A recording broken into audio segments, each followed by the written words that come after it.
All, welcome to లక్ష్య షణ్విత channel. చాలా సింపుల్గా బొంబాయి రవ్వ ఉప్మా ఏ విధంగా చేసుకోవాలో ఈ వీడియోలో చూసేద్దాము.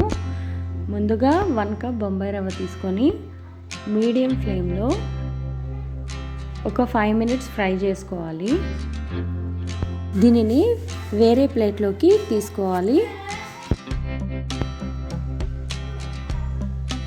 ఇప్పుడు మళ్ళీ స్టవ్ మీద గిన్నె పెట్టి ఒక 4 స్పూన్స్ వరకు ఆయిల్ వేసుకొని ఆవాలు, శనగపప్పు, జీలకర్ర, ఎండుమిర్చి వేసి ఫ్రై చేసుకోవాలి.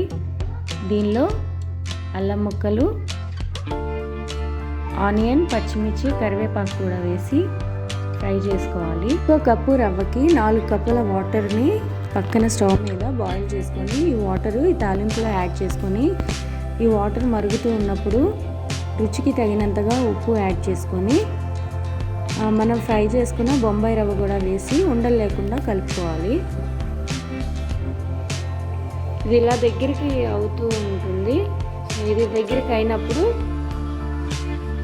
కొంచెం లూజ్ కన్సిస్టెన్సీ ఉన్నప్పుడే స్టవ్ ఆఫ్ చేసేసుకోవాలి.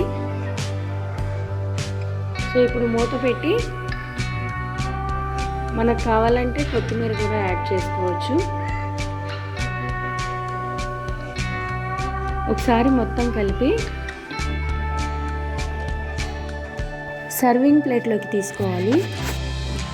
దీనికి కాంబినేషన్గా మేము కొబ్బరి చట్నీ చేసుకున్నాము. అంతే అండి. Thanks for watching.